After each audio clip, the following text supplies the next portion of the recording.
Kehilangan pasti. Tapi kita doakan, kita lestarikan karya-karyanya. Lihat Mbak Eyang Titi Puspa jatuh saja sebegitu menangisnya. Mbak Inul, tanggal 10 April. Ketika mendengar Eyang meninggalkan kita semua. Runtuh dunia. Sakit. Karena aku dalam 1 minggu itu sebelum Eyang pergi, aku juga selalu datang ke rumah sakit. Melihat kondisinya deket, ngobrol sama Eyang. Jadi itu yang membuat aku gak bisa lupa gitu. Kayaknya masih, aku bilang sama Tante Peti, aku kayaknya belum siap ditinggal. Aku bilang gitu. Karena Eyang tuh udah baik banget sama Inul gitu. Selama Inul ada di Jakarta itu, dari awal sampai hari ini gak ada yang berubah. Suka ngomel kalau Inul ada yang gak enak di TV. Kamu ngomong apa, ngomongnya jangan gitu. Suka nasehatin apa aja gitu. Inul tampil di TV bajunya bagus, telepon. Inul nyanyi, Inul ada apa-apa ngomong gitu. Ngomong yang gak bener di media, kedengeran beliau telepon gitu, dinasehatin gitu. Dan tidak akan pernah berubah. Dari Inul datang sampai yang gak ada itu. Terakhir malah bilang, aku nanti kesini ya gitu. Oke Besti, sampai ketemu besok ya Besti ya, nanti kesini lagi ya Besti. Oke kita bestian ya. Sampai kayak gitu jadi. Ya, hilang yang seperti itu ya. Karena Mbak Inul itu walaupun mengenal dalam waktu beberapa tahun saja, tapi ini sudah jadi ibu sekaligus nenek bagi Ivan. Kita lihat fotonya. Ini Ivan. Bayi yang ditunggu-tunggu belasan tahun. Iya. Dan ini kebahagiaan buat Eyang juga pasti. Iya. Eyang bilang waktu itu, oh jomolnya saya nega aku jemput lagi si bayimu ini gitu. Pengen dijemput mobil pondok katanya gitu. Oh mobilnya gede, oh beres gitu. Udah dijemput. Diwujudkan, apapun. Diwujudkan itu bawa Ivan naik mobil baru. Tapi kembali ke tanggal 10 April. Eyang tuh jadi ketika tadi diceritakan pingsan di tengah kerja, sedang berkarya bersama dengan seniman lainnya, dilarikan ke rumah sakit, langsung masuk ICU kah? Ya. Berapa hari total? Jadi di ICU itu 15 hari dan memang itu adalah saat-saat yang paling menekan saya dan Ella, yang mungkin juga Inul tentunya, tapi memang di saat-saat beliau almarhumah itu ada di ICU, pernah sadar hari ketiga keempat, dan memang kami keluarga mengizinkan Inul untuk ada tetap di situ karena kami tahu bahwasannya beliau mencintai Inul. Satu-satunya yang di luar keluarga. Satu-satunya yang di luar keluarga yang hanya Mbak Inul. Hanya aku. Ketika di jam itu, apakah ada yang mendampingi Eyang? Ya, banyak, ada Inul juga di kamar itu. Ya. Ketika hembusan napas terakhirnya? Ya, ada. Malam sebelum Eyang pergi ya kita sempat berunding gitu. Ya. Ella, Tante Peti sama Inul juga enaknya gimana gitu. Jadi malam itu sempat Inul mintanya sih dipindahin dari ICU karena kan kalau dari pihak keluarga kayaknya gimana ya kalau Eyang udah mau pergi terus kita nggak bisa deket gitu gimana gitu. Karena kami ingin mendekat dengan beliau karena kalau di ICU kan nggak bisa. Jadi kami minta dipindahkan dan kita sama-sama mendekat dan sepertinya beliau memang nampaknya sudah siap. Jadi ya itu hal terberat dalam hidup kami untuk melepaskan beliau. Dan masa itu pun tiba.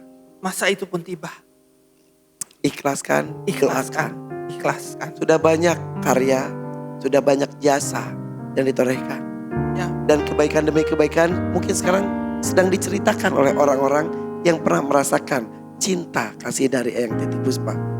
Raganya boleh tiada, tapi semangat berkaryanya masih terasa. Mudah-mudahan selalu abadi ya.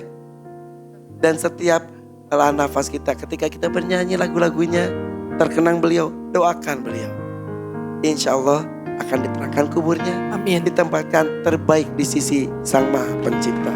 Berjuta-juta doa mengalir untuk almarhumah. Kehilangan pasti. Tapi bukan berarti kita bersedih berlarut-larut. Kita doakan, kita lestarikan karya-karyanya. Lintas generasi ikut merasakannya. Betul ya? Apa yang belum terwujud?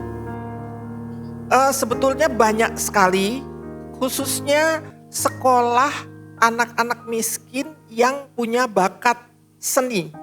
Itu sekolah itu dia ingin dirikan gratis buat anak-anak miskin yang gak punya uang buat sekolah, yang khusus seniman.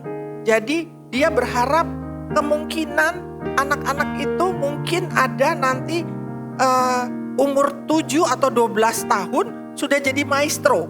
Itu yang Eyang pernah telepon saya tiba-tiba. Gak ada angin, gak ada hujan. Irfan, Eyang mau menyampaikan sesuatu. Itu yang disampaikan. Kamu kumpulkan anak-anak Indonesia dari semua penjuru yang berbakat dalam seni, kumpulkan. Bikin mereka tempat untuk berkarya. Itu ngobrol panjang lebar. Ya. Sampai sepanjang saya menelpon gini dalam hati aku. Kenapa saya ya? Kenapa saya ya? Ya mungkin Eyang menelpon beberapa orang. Mungkin salah satunya saya. Ini persis yang disampaikan. Kamu bikin satu tempat, kumpulkan mereka. Bikin seperti asrama, dampingi. Ya, betul. Dan sebutkan Eyang sudah tua. Eyang harus memberikan amanah ini kepada generasi-generasi muda.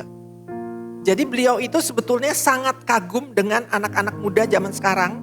Ya mulai dari milenial, Gen Z, Gen Alpha. Itu dia merasa anak-anak sekarang itu katanya IQ-nya 100 kali lebih hebat dari dia. Padahal Eyang juga udah hebat. Dia bisa bermain musik tapi bisa menciptakan begitu banyak lagu-lagu. Ya, Itu jenius. Otodidak ya. Jadi memang mungkin beliau itu ya bukan keluaran sekolah, memang otodidak. Momen-momen apa lagi Eyang bisa menciptakan lagu yang Jadi sebetulnya mungkin waktu kecil ketika dia 7 tahun itu zaman perang ya, waktu itu dia harus cari uang, dia pakai celana kodok, pakai ceret, terus ceretnya itu kan ada ininya ya, itu pakai gelas, dia wedang den gitu. Jadi orang-orang beli satu gelas itu mungkin 1000 mulut gitu ya. apa? Oh, satu mulut gelas, giliran 1000 mulut gantian. Eyang cerita masa kecilnya. Iya, masa kecilnya. Jadi Eyang itu kebetulan memang sering kayak nongkrong di kereta api. Kereta api dulu tuh kan ada kayak berandanya. Nah, kemungkinan memang dari situlah beliau itu mendapatkan inspirasi. Jadi suara kereta itu jek jazz gitu. Itu Jadi musik. tempo buat dia. musik. Tapi kemudian katanya dia dengar kayak suara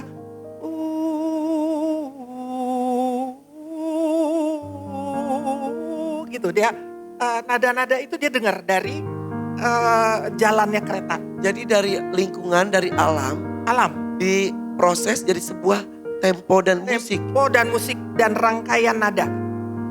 Bukan dari alat musik ya. Bukan. Dari ketukan kereta api, mungkin peluit petugas Iya, stasiun, iya. suara cerek di bawah-bawah mungkin. Jadi beliau belajar dari alam semesta.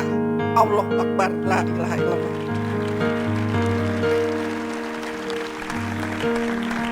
Ini Eyang Ini dapetnya foto ini dari mana? bersama dan 2 anaknya. Ya, ini kami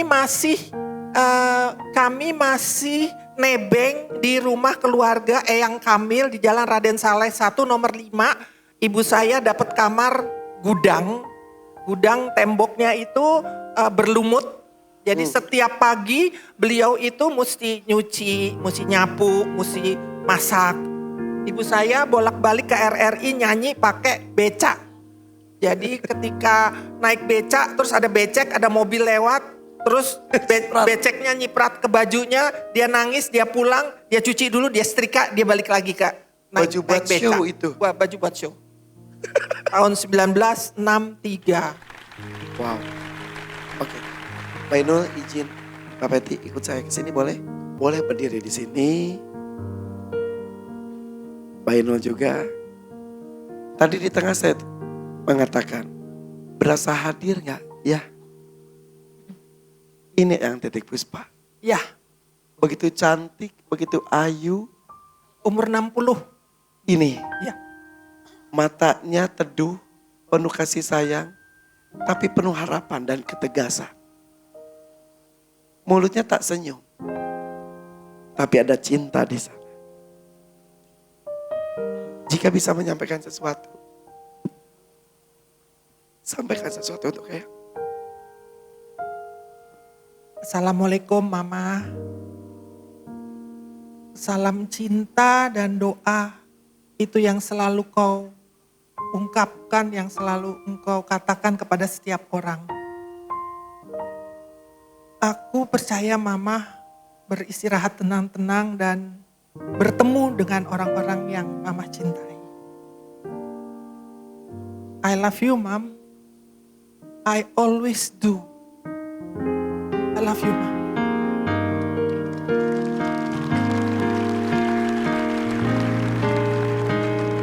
Mbak Inul, Eyang mau dengar sesuatu. Assalamualaikum Besti. Besti. Ya. Kesayangan Inul. Tidak ada yang bisa menggantikan Eyang di hati Inul. Karena Eyang sudah mengisi cerita dalam hidup Inul. Sebagian usia Inul masih tetap Eyang peluk sampai Eyang tidak ada. Inul yakin Eyang sekarang sudah di tempat yang indah. Dan sampai kapanpun Inul akan terus berdoa buat Eyang. Dari pagi ketemu pagi, insya Allah. Semoga Eyang teduh. Salam cinta dan doa dari kami anak-anak Eyang. I love you Eyang. I love you much. Eyang sudah tidak sakit lagi. Eyang sudah tidak terengah-engah lagi. Eyang sudah tidak bermimpi lagi. Eyang sudah dengan kenyataan bahagia di alam sana. Dan betul, Eyang sedang bertemu dengan orang yang dicintai. Sedang menunggu kehadiran orang-orang yang cinta yang suatu saat akan menyusul Eyang. Dan berkumpul berbahagia di alam sana. Mudah-mudahan ya. Amin. Ya Rabbal Alamin. Dia bangga loh sama kamu. Ya benar. Dia bangga loh sama kamu ya. Jadi di panggung ini tuh ya, dulu di KDI awal. Yang Titi itu kan suka jadi juri. Aku kan host. Silakan ya Titi. Terus yang Titi selalu ngomong gini. Oke. Sopo jenenge? Dia selalu nanya. Ketemu lagi. Sopo jenenge? Irfan Hakim. Nah abis karena itu lupa mulu. Akhirnya jadi ingat. Dan tiap ketemu aku gini. Eyang, sopo jenenge? Irfan. Ketemu lagi. Sopo jenenge? Irfan gitu. Ya.